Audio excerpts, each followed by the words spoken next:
What's going on, guys? This is going to be my first live stream, this time for this week's Northern Trust. Just first of all, going to make sure that the settings are working properly, that it's up on YouTube, all that good stuff, since this is my first stream. Just obviously going to wait for a few of you guys to get in here. We're going to go through my player pool for this week, all of the guys I'm playing. We're going to go from my Patreon projections page as well. So you'll get a little bit of a taste of what that looks like, my ownership projections. We're going to go through it, do some Q&A, all that fun stuff. Yeah, all good, Chris. Yeah, it'll be up on the channel afterwards as well. You can leave any questions now while you're here if you want to, anything like that, just let me know. Let's see. Cool. Looks like it's live, everything like that. Obviously, we have Chris in the channel there commenting, so I know it's working. So what we're going to do is we're going to start by going through my player pool. At any point, if you guys have any questions, you can leave them in the chat. I'll get to them after we're done talking about what we are. I'm going to share my screen real quick. Let's get that done. So we're going to be bringing up these Patreon projections, like I said. 1 second there. There we are. All right, so let me know in the chat if it's big enough, everything like that for you guys. If you guys can see everything. Let's see, perfect. Looks big enough on my end. So we're going to start at the top with the guys priced over $10,000 this week. There's a bunch of them. Let's see, it's 1, 2, 3, 4, 5, 6, 7 of them. It is atypical for a normal DraftKings slate. And at the very top, you have Jon Rahm at 11.5. That's the highest priced golfer we've seen in quite some time. Even for Jon Rahm, that's pretty expensive. So you can see I have him as a no in my player pool this week. It doesn't just come down to the price. It also comes down to the ownership. At 23.9% ownership, you know, that's a lot to ask for. You're having to play him at about 45, even 50% of your lineups this week just to get leverage on him. And to be quite frank with you, I'm a little bit worried about the fact that he's obviously been under the COVID protocol for the last week or two. He's been very open about the fact that he hasn't been able to practice very much, at least with his coaches when he's been under that protocol. So I don't necessarily love the situation. Obviously, I think critics would say that the last time he was coming back from this kind of thing, he won the US Open. So touche, understand that. But for me this week, he's going to be a fade. The second guy on the board, Dustin Johnson, I absolutely love this week. DJ at $11,000. I think it's a great bounce back spot. He's been creating a lot of positive momentum over the last few weeks. So if you guys saw my sleepers video this week, you guys know exactly what I'm talking about.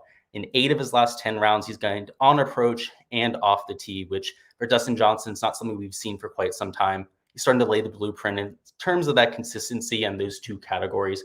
Dustin Johnson's also a prolific winner. We're dealing with one of the best fields in golf that we've seen for quite some time.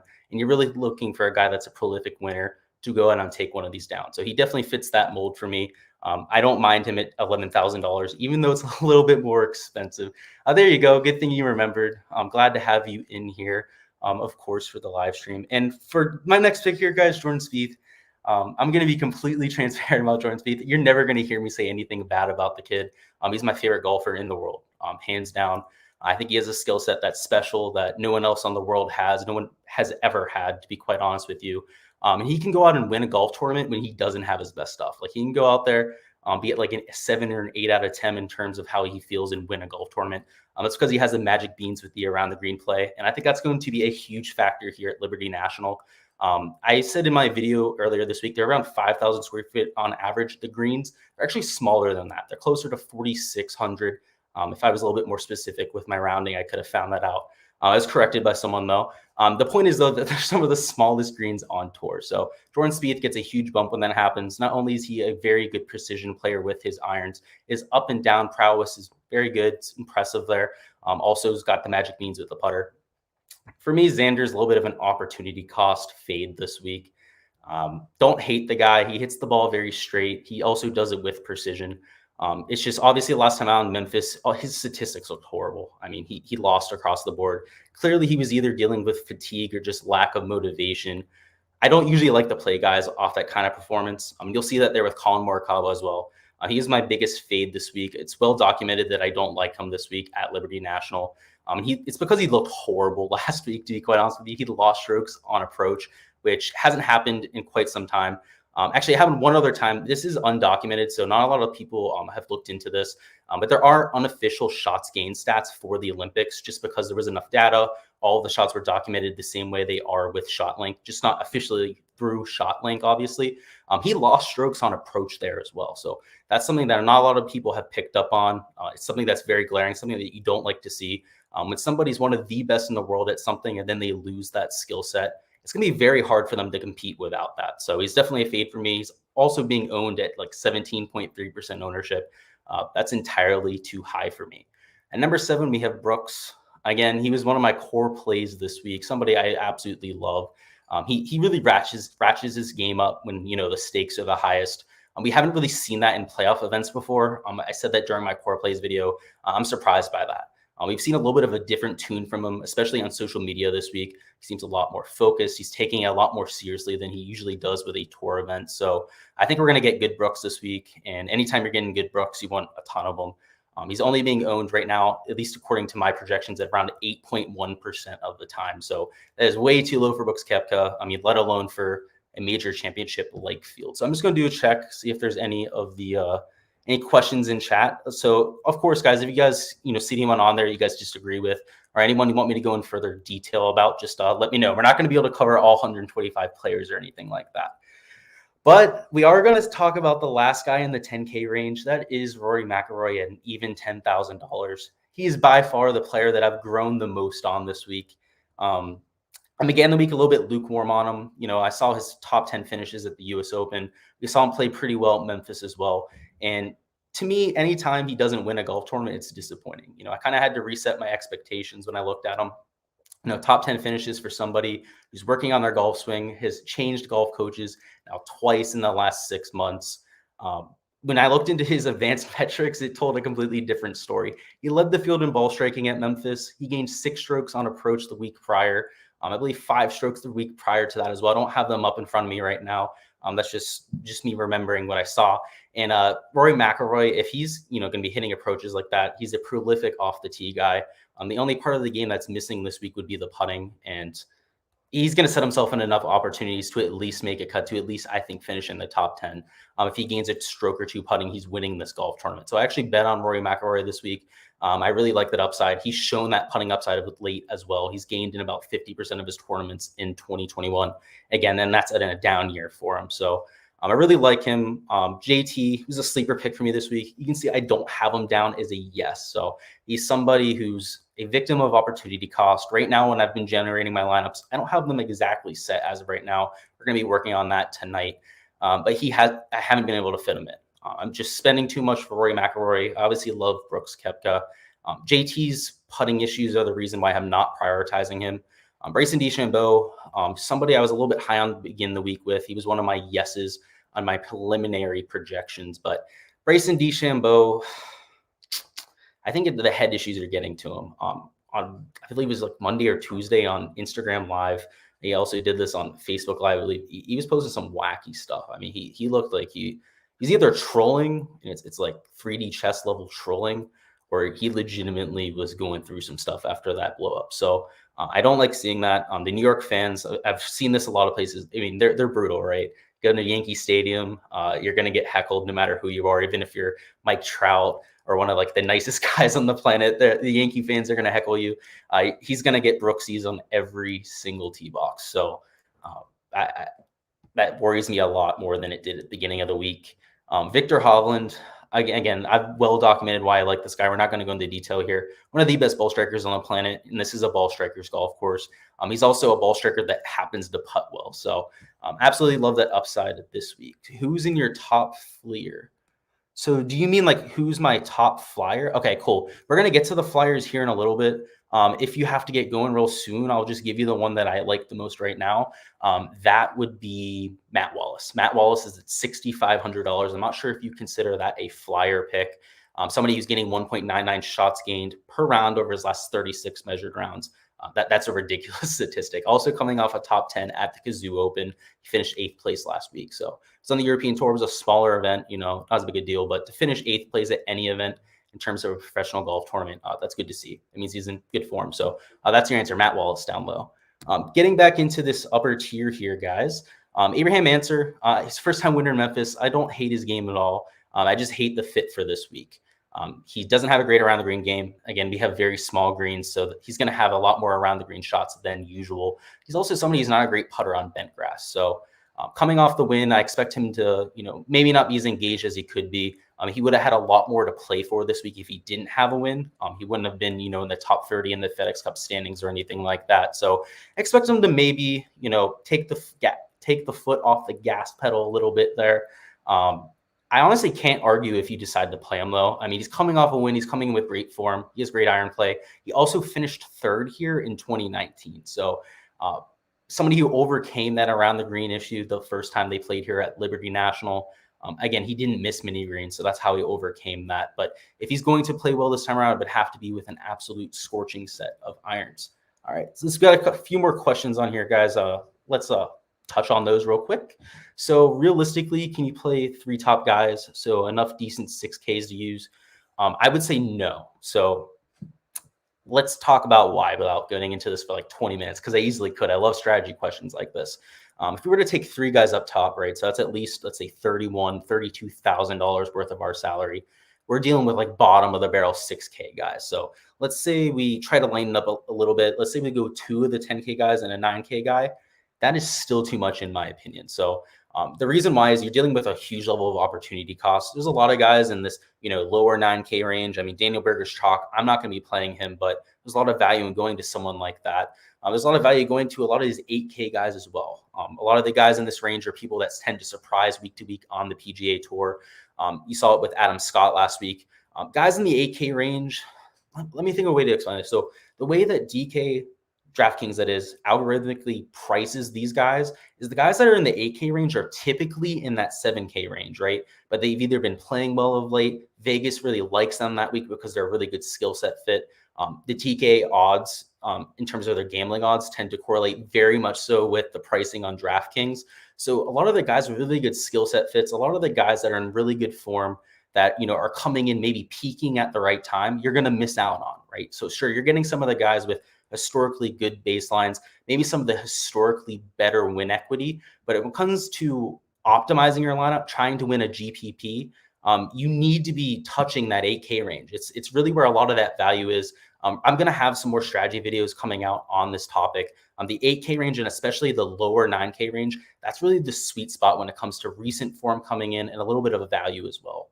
So if that answers your question, I would say no, there's not enough value to go the whole way to 3 guys at the top. I would limit it at 1 or 2. I do like going to 2 of them though. Maybe like a lower 10K guy and a higher 9K, or even 2 of the lower 10K guys. I have plenty of lineups with Brooks and Rory. So let's go to the next question here. Can you touch on CAS versus GPP? Yes. So when it comes to GPP, it is in terms of upside completely. So if you were to think of an optimizer, this is actually how I do my optimization in terms of lineups. I optimize on a player's ceiling projection, only on their ceiling, and that's for a GPP. So I'm taking on a lot of volatility in that structure of optimization. So guys like Sebastian Munoz, I play a whole crap ton when it comes to fantasy, to be honest with you. The guy is extremely volatile. He has a ton of birdie streaks that he goes on. I love playing guys with volatility. So that's the way I take on GPPs. Now, if we're talking about cash plays, that's where I take in median projection, right? So I look at how players do on average. More, if you were to do a head-to-head matchup type betting approach, modeling for head-to-head matchups, it's very similar to that. I'm looking for guys that are very consistent. Just to give you some of the ideas, some of the consistent players I'm talking about. Colin Morikawa, very consistent, right? Because of his ball striking, doesn't put himself in many bad situations, especially with his precision off the tee. So he's a great cash play. Hell, I'd even use him this week in terms of a cash play. Lower guys down the board like Matt Kuchar, guys that hit the ball straight or just reliable across the board. Daniel Berger's a really good cash play typically for pretty much any PGA Tour event. Guys that don't have one statistic that really throws them out of golf tournaments. In terms of playing them week to week, I play both cash and GPP tournaments. I treat my GPPs as lottery tickets. That's money I'm willing to burn. Like I put that money in understanding I could very well only make like 10% of my money back. I'm very aggressive with my GPP strategy. Again, I optimize on ceiling projections, but I've also won 6 GPPs over the last 16 months. So It's a high risk, high reward strategy that if you guys can use the right way, can be extremely beneficial. But again, it's very volatile. You're going to lose a lot more than you win. You just want to make sure you win a lot when you win. In terms of cash, I play more than half of my money every week on cash. It's typically in head-to-heads. Sometimes it's in smaller single entry stuff. And that's where I tend to try and build up my bankroll, right? So the money I make playing cash contests is pretty much put into GPP contests. This isn't something I look to do for a living. You know, when I win a lot of money on a GPP, that's nice. My job is more so making content, right? I'm looking to make that as a more stable income. I use the cash games to kind of pay for my GPP games, if that makes sense. And I think that's something a lot of people could do. Max, I'm getting to your questions right here. We'll start with Kokorak and Keegan. Like them both. We're going to get to them here on the screen. We're going to get back to the rankings here in a second as well, guys. I'll save my takes for them when we get to them, Max. But yes, I love both of them. And we'll talk about the mid-tier plays when we get into them here. So we left off with Answer. Let's talk about Scotty Scheffler, guys. He's going to be a little bit chalky this week. 17.6% ownership I have him at right now. It's somebody I'm willing to go to. At some point, he's going to win. He has one of the best skill sets on the PGA Tour in terms of volatility and capturing winning upside. That is having a strong off the tee game. That's consistent week to week. He pops with his irons and he pops with his putter. So when he ends up capturing the putter and the irons together, that's when you're going to see him win a golf tournament. So love him in GPPs. He's one of those volatile plays that I'm looking to capture, especially to try to beat 150, 200,000 people on a DraftKings GPP.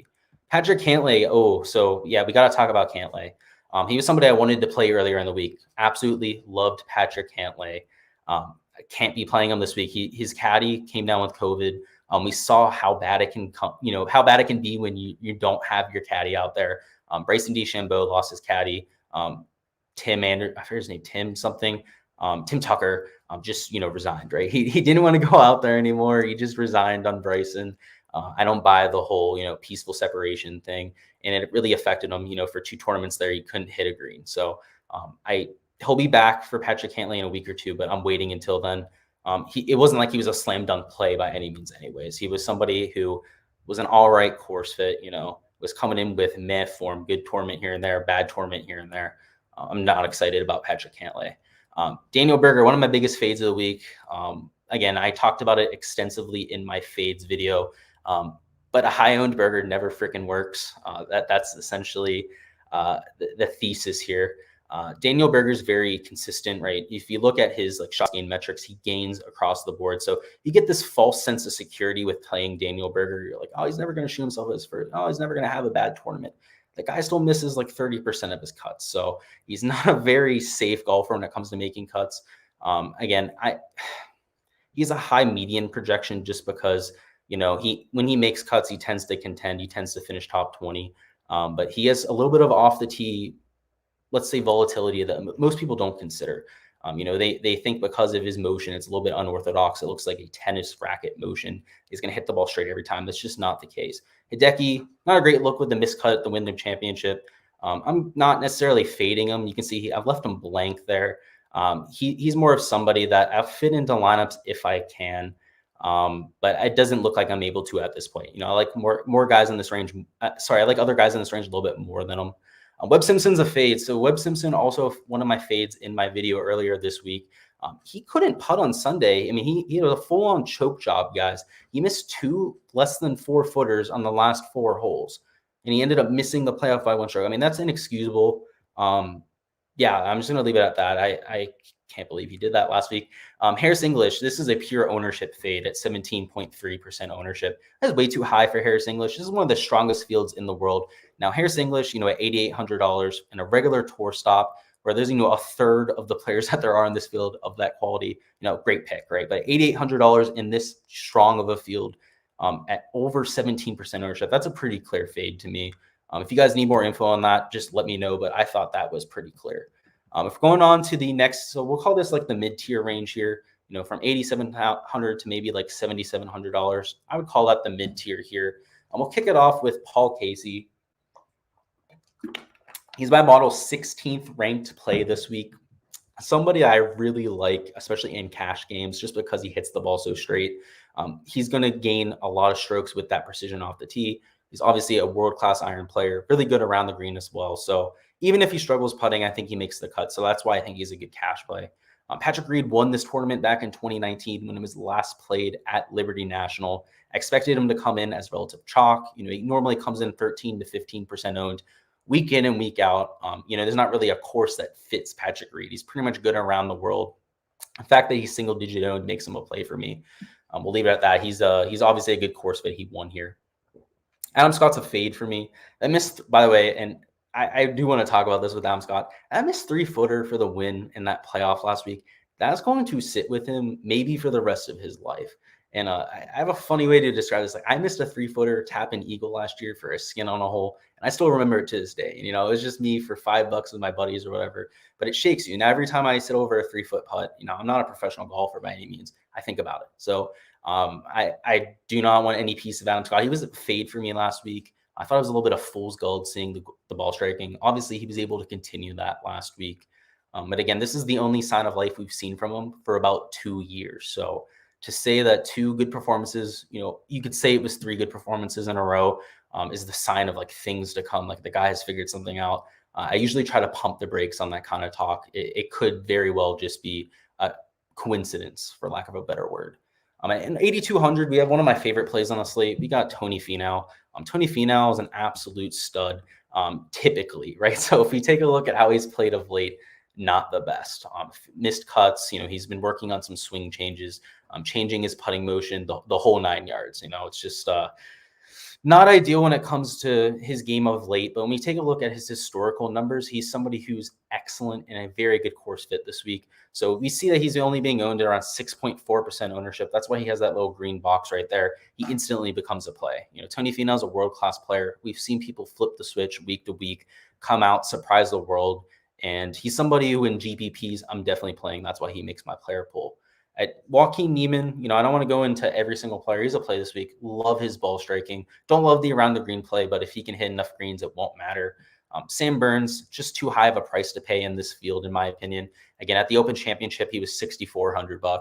I like playing him when he's priced in the $6,000 range, not necessarily when he's priced around the guy who won last week, Kevin Kisner and Tony Finau. Speaking of Kisner, this is not a Kevin Kisner course. Going to have to hit the ball pretty long here to compete.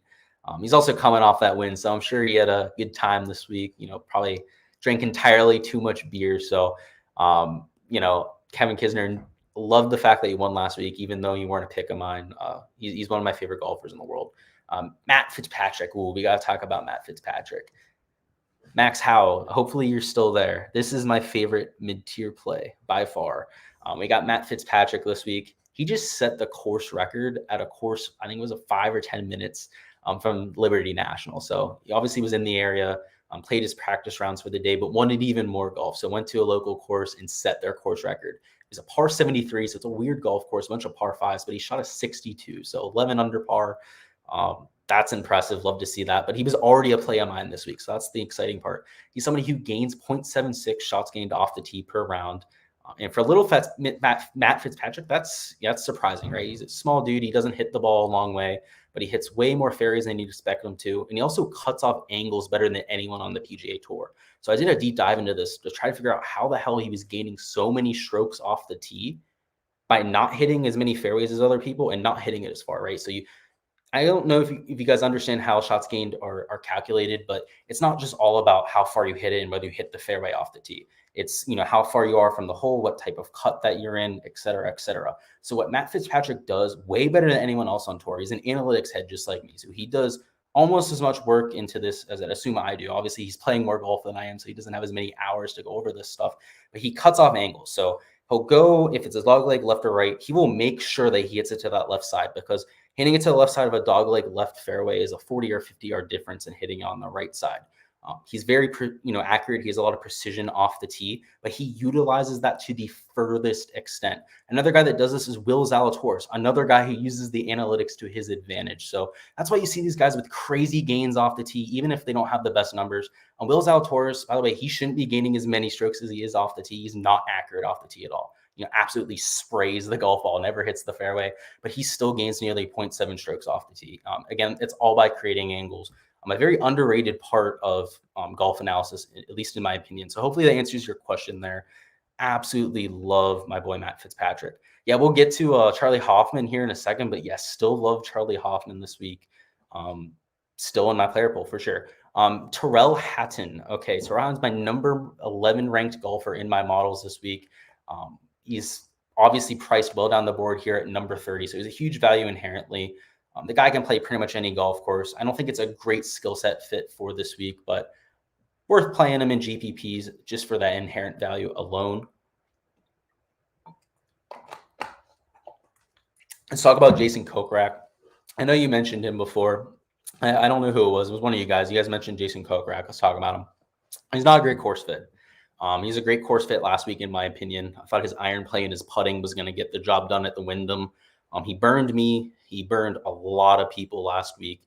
So nobody really wants to go to him. So I have him at 11.8% ownership. I think he's going to come in closer to like 8.7%. I've seen a lot of other sources projecting him lower. It's kind of making me question my calculations at least.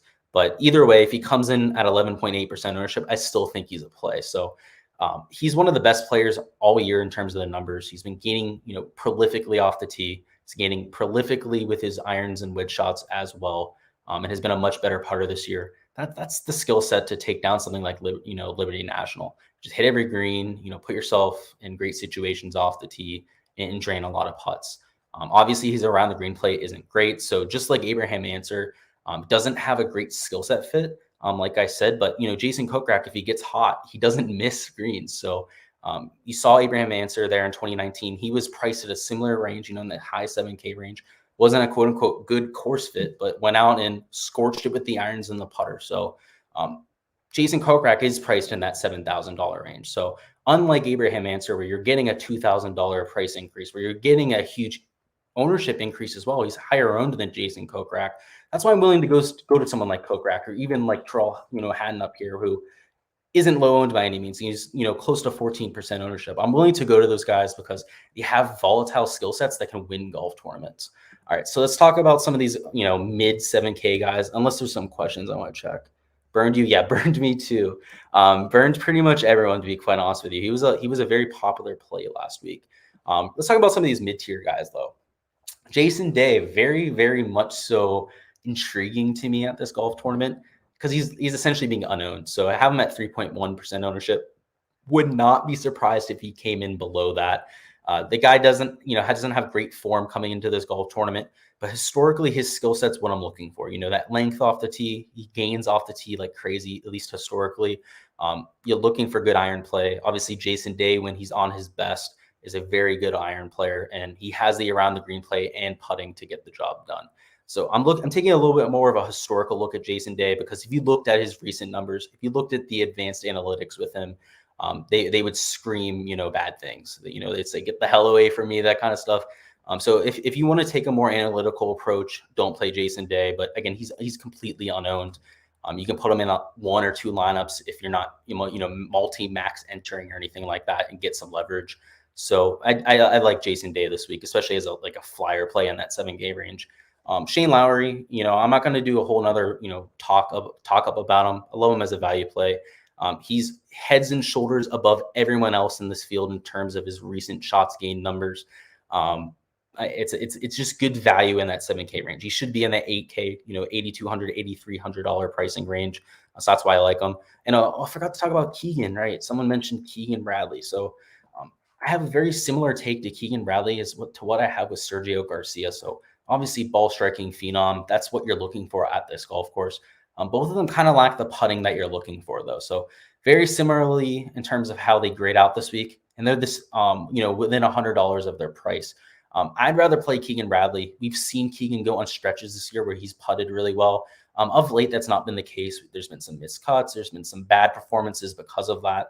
But again, he's only coming in with single-digit ownership. So I don't hate him as a play.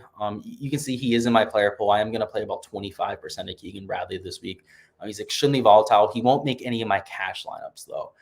That volatility is not something you want in your cash lineups. He could go out and lose 6 strokes putting and miss a cut very easily. And you don't want to open yourself up to that, at least in a cash setting.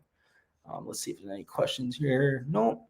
Cool. And by the way, guys, leave any questions if you forgot something about some of the guys up top. I'm willing to go back there and answer questions about those guys as well. So don't think you have to only ask questions about the guys that were on here. Going on to Siwoo Kim now. So you can see I don't have him in my player pool, but I would consider betting Siwoo Kim. We saw something from him last week. The guy is so volatile, but we really saw some ball striking from him. I would not play him in DFS. He's almost too volatile for that. But depending on where you get your numbers from, I saw like a 75, 77 to 1 number on him. That's way too high. You could put a couple dollars on that.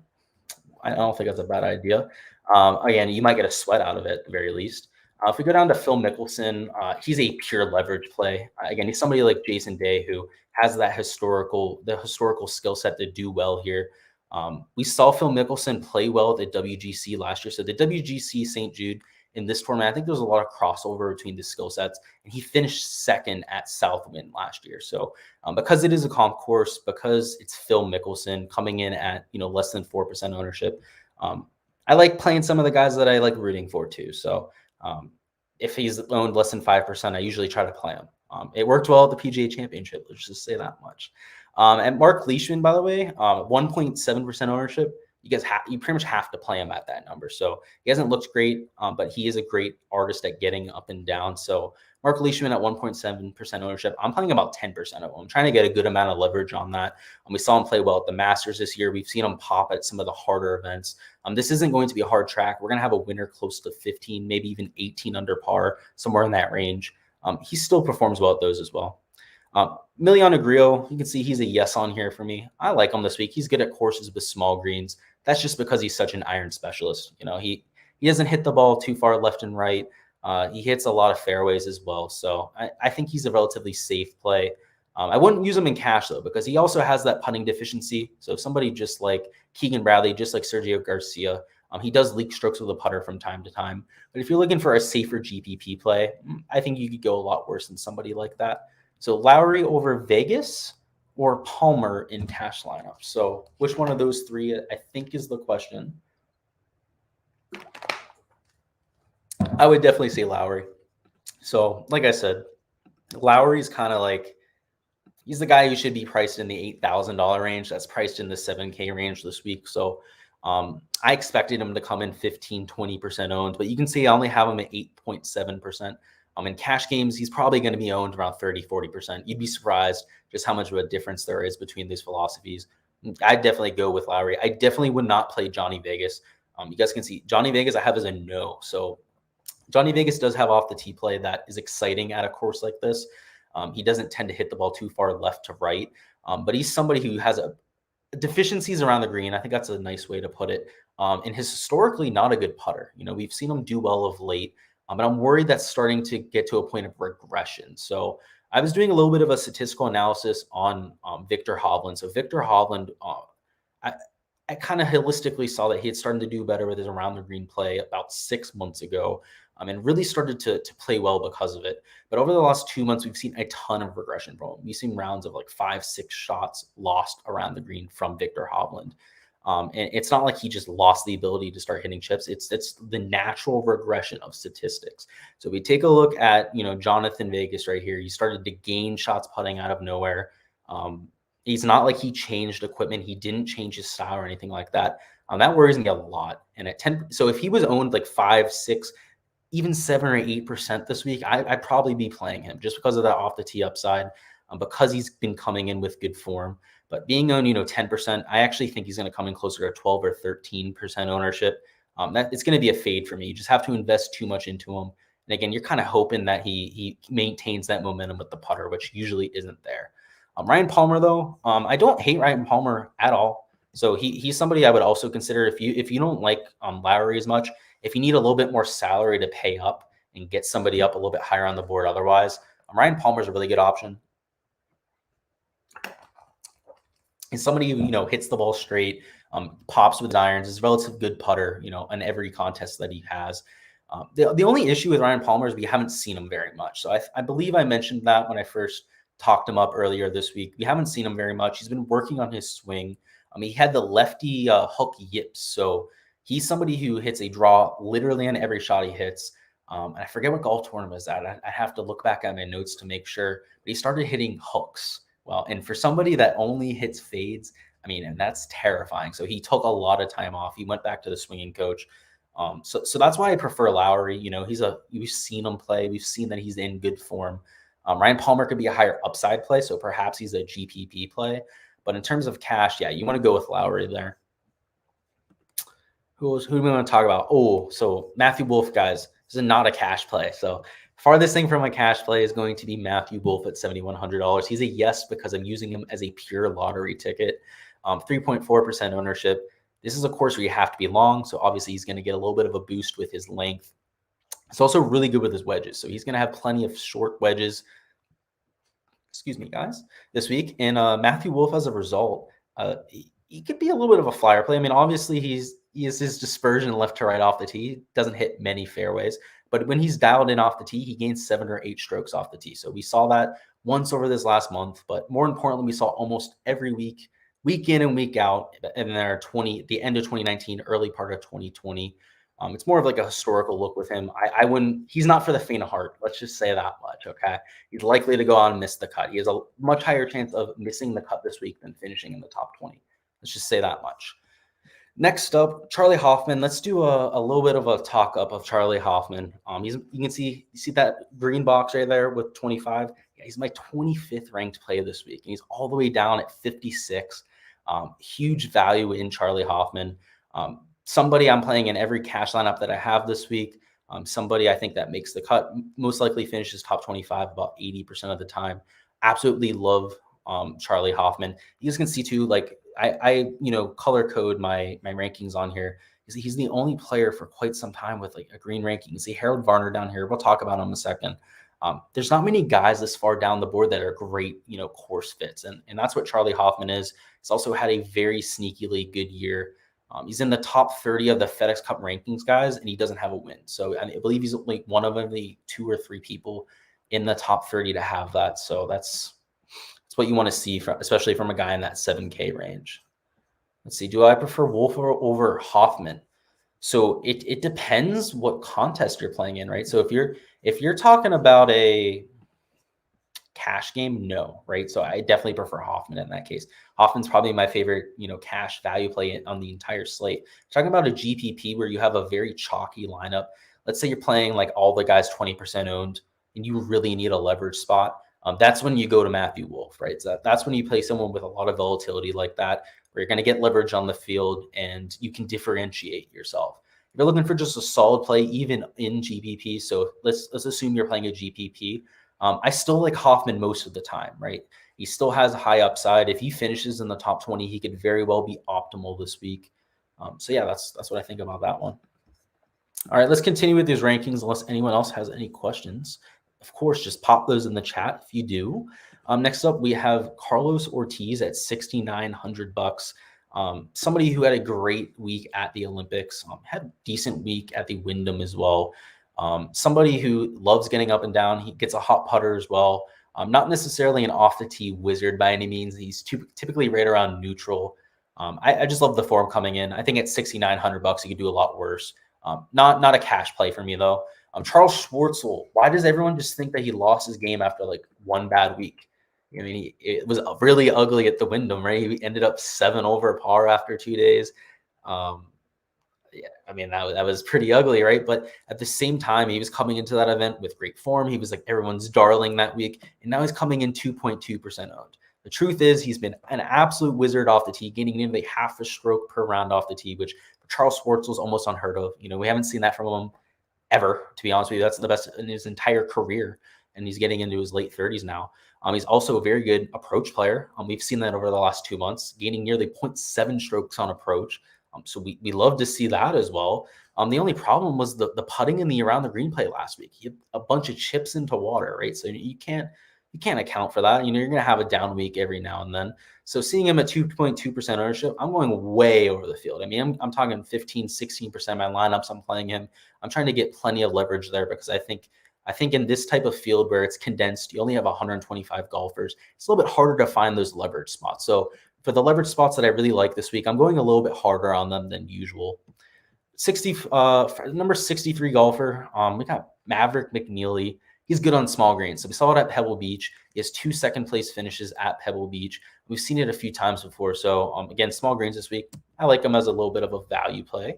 Coming on next, let's talk about Harold Varner III. You can see he's also somebody who ranks in the top 30 of my modeling this week, this far down the board.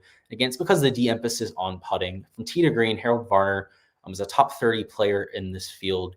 And that's what you're looking for at Liberty National. Again, it's a relatively straightforward golf course, but it requires precision, right? So you're not dealing with complexities, crazy undulating fairways or anything like that. They're flat.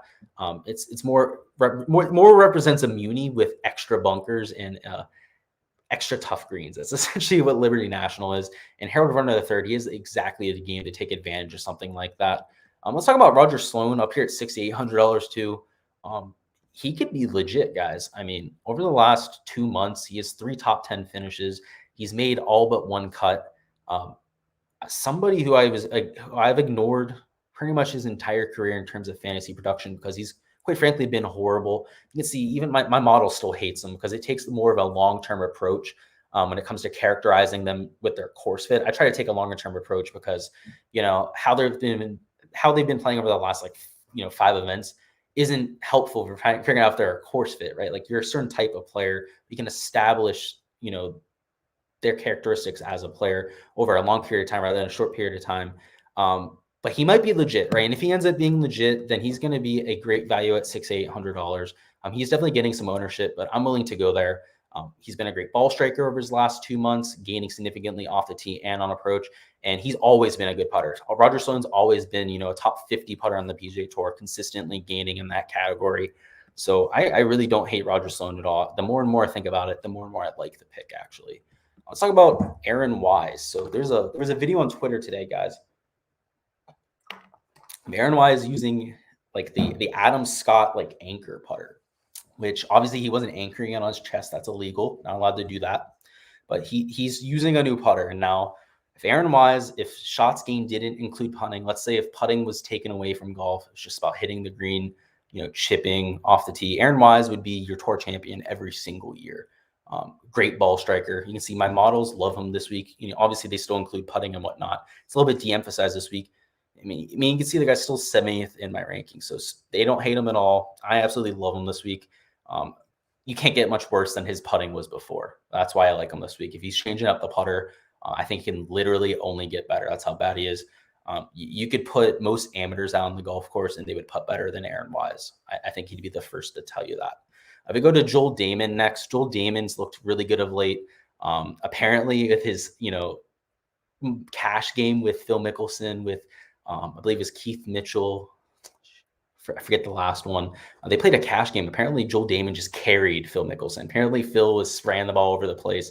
Joel Damon single-handedly won them that match. So not looking too much into that. I think it's just a little bit of a, entertaining aside there, but at $6,600, you could do a lot worse, especially when you compare him to the guys priced around him.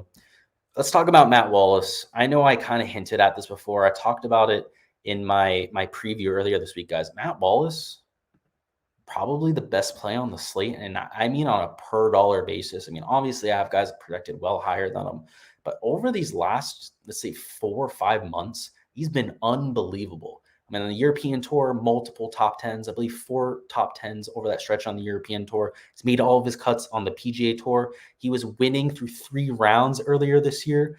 He's, been first round leader. I mean, the guy's checked a lot of boxes. You can see I have him at a 9 times in terms of point per dollar.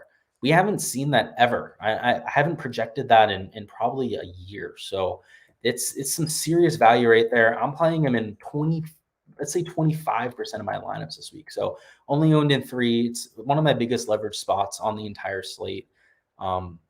I thought about even using him in more, which it would just be entirely too risky. I don't need to take that risk onto myself. I had to check myself with that. 25% is more than enough leverage, but he's a great play this week. I can't say enough good things about him. Dylan Vertelli, guys. Actually, let's see if there's any questions before we get to the bottom part there. What's your pick for a cash player in the mid to upper 7K? Which I just realized I can can show these questions on here. Sorry, guys. Like I said, we're going to get used to the software. I'm going to have overlays, logos, and stuff. It's going to be a much more professional stream next time. I'll get the hang of Tool and the check questions and whatnot. Cool. Got the question on the screen. Your pick for a cash player in the mid to upper 7K. So yeah, let's go up there. Let's check it out. Mid to upper 7K range for cash. My dog's barking there. Sorry, guys. I like Haddon. I don't know how high you can go up in that range. I mean, Matt Fitzpatrick would be really nice to get to. So would Haddon. But if you're talking more towards 7,600, 7,500, let's see. Shane Lowry, I'd say. Really like Shane Lowry. I think he's got the safest skill set. That's what you're looking for in cash games. Let's see. And you could also go to Jason Kokorak, I'd say. I think his off the tee precision. I think his iron precision. I think he's due for a bounce back week. So I don't hate Kokorak at that spot. Not named Fitzpatrick. There you go. So there you go. Let's do the next question, Max. So do you like Kokorak or Lowry in a GPP? So assuming you have the salary for both of them and you weren't going to change who you're using on the flip side, let's take a look. For a GPP, Jason Kokorak. So again, I think Kokorak's going to come in closer to 9.8% ownership. And I think that Lowry is going to come in higher on. So you could actually see, 11.8% ownership here. You can see, what do I have Lowry at? Yeah, 8.7. You could flip-flop these two. And I think that's going to be the ownership come tomorrow. But yeah, I like Jason Kokorak more. I think he has higher upside. I think he's going to be lower owned as well. Or someone else in that range? Let me think before I move on from that. And a GPP, right? So if we're talking my favorite play, yeah, I don't think Kokorak's my favorite, right? Just like I wouldn't say that Shane Lowry is my favorite GPP play. I think he's a very good value, right? You could do worse. He's in a good spot to fill. You're talking favorite GPP play in this range. It is Matt Fitzpatrick, guys. I don't want to understate that enough. He shot a 11 under par just 2 days ago. I mean, there's something to be said for that. Obviously, it's hard to back something like that up, but he was also a good skill set even before that. Getting nearly 0.8 strokes off the tee per round. He's an around the green specialist, somebody who's been one of the best putters on tour since he even became a professional 5 years ago. The only issue is the irons, right? And if the guy shot a 62, his irons were on, and irons are very repeatable, right? Typically you get into grooves with your irons. So the more and more I think about it, I mean, Matt Fitzpatrick, I'm probably going to bet him this week. I think he's a legitimate shot to win this golf tournament. All right, let's wrap up these 6K guys before we talk about some holistic strategy stuff and go into any general questions you guys have. Let's go to Patton Kizzire. Patton Kizzire, I don't have him as a yes on here, but I think he's a very good filler play down low if you don't want to play Matt Wallace again. Let's say you want to use all the other 5 players in your lineup, but you obviously don't want to play Matt Wallace again to duplicate it. Just put Patton Kizzire. Very high upside play, makes a lot of birdies. Let's go down to Luke List. So Luke List, extremely volatile, very good ball striker as well. Essentially going to be unowned this week. Obviously, the putter can be an issue with Luke List, but the Wells Fargo Championship, we saw him play well. So he's more than capable of doing well with the flat stick. And at 2% ownership, you plug him in a lineup or 2, maybe 3 this week, and you're able to get that leverage. Sorry if you guys can hear my dog. I don't know what she's barking at. Can't get it right now, though. Let's talk about my next pick. It's going to be Keith Mitchell. Keith Mitchell is going to be relatively unknown as well, only at 1.1% ownership. And he's at a DraftKings price of $6,300. So he's a relative steal at that price. He's very good off the tee play.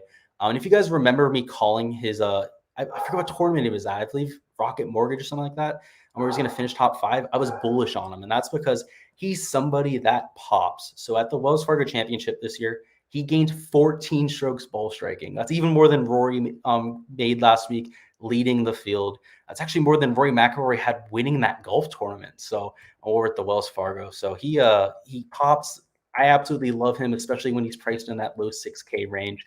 If you're looking for a guy in a GPP as a pure upside play, that's Keith Mitchell.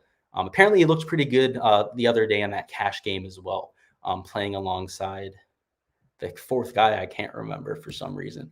So if we're talking about Denny McCarthy now, I mean, he was somebody I had in my player poll last week. I told you guys the best putter in the world. He can turn it on from week to week. Denny McCarthy at $6,200, worth a few shots. Again, he's being owned in less than 1% of lineups, and we saw some pretty nice upside last time around. Let's see. Is there anyone else down low we really need to touch on? Matt Jones, great at getting up and down, good at harder golf courses. So not necessarily the case this week at Liberty National, but you could do a lot worse than Matt Jones down low. He should be priced in, closer to $7,000. So that's why I think he's a good pick. We take a look at Harry Higgs. So, I mean, he's the lowest, I think, at least at this point, I'm willing to go this week. Harry Higgs is somebody who pops, right? We've seen it from time to time. We saw a few good performances of late where he's made cuts, shown at least a glimmer of hope. Just the other guys, priced in this range, we haven't seen glimmers of hope in a very long time.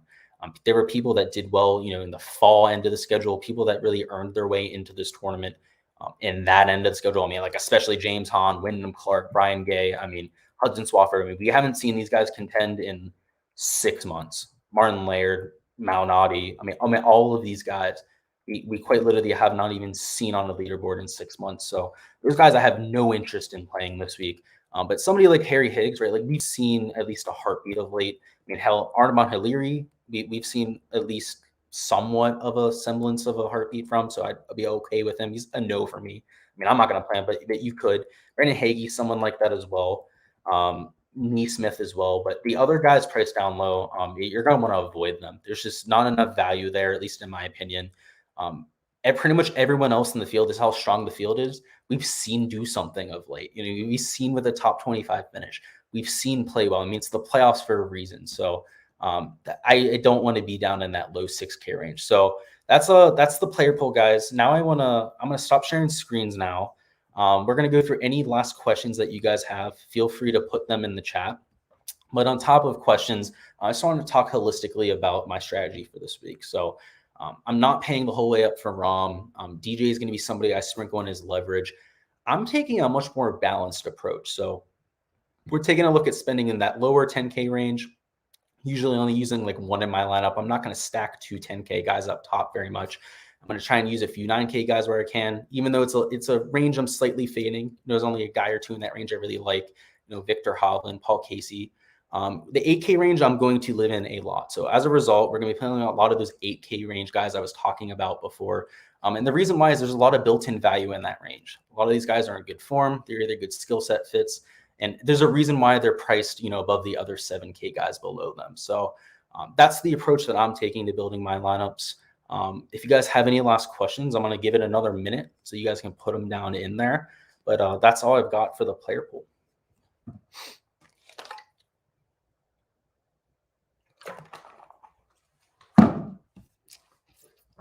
I'm going to start sharing the screen again one more time just to show you guys the player pool. One last time here. All right, so here's the player pool again, guys. Just to review at the top, my favorite options, DJ and Jordan. I think that they're both good skill set fits. Have both been playing great golf of late as well. And you're not getting the inflated ownership of some of the other guys like Morikawa or Rahm. Let's talk about the 9Ks. Victor Hovland, absolute stud. I'll be having him in a lot of lineups. Against Scotty Scheffler, I think he's a very high upside pick this week. In the 8K range, I think Tony Finau is a notable play for this week. Great historical skill set fit. I also think that Patrick Reed's somebody being a little bit overlooked again. Somebody who's single-digit ownership, yet he shouldn't be. Let's see if there are any questions. All right, in the 7K range, guys, I mean, it's kind of a shit show, to be honest with you. I think you want to, pick your shots in the 7K range. There's 30 golfers priced in this range, and I think 5 or 6 of them are actually worth going heavily over on. Some of them, I'm just sprinkling in here and there. So some of the guys that are actually worth getting around, Kokorak, like I said, you got Lowry down here, like I said, you got Haddon, Fitzpatrick, but a lot of these other guys, you just want to take shots on, like Bradley, Garcia, some of the guys in that lower 7K range as well, like Phil, Tringale. You just want to, you want to fill them in where you can. And then the high 6K range is where a majority of my value is going to be. These are guys that we've seen some recent form from, some guys that we have at least seen a semblance of good form from. The guys down priced in the low 6K range, you want to avoid at all costs. There's maybe one or two of them that you can rely on. But that's about it for this week, guys. So that's going to be it for this live stream. I will see you guys for next week's content. Of course, we're going to be covering the BMW Championship. The top 70 after this week in the FedEx Cup standings will be making it to that. So keep an eye out for that content. And of course, if you guys enjoyed the NFL content, if you guys are looking forward to any of my strategy content, I'm going to have even more of that coming out in the next 3 or 4 days as well. So look forward to all of that and see you guys later.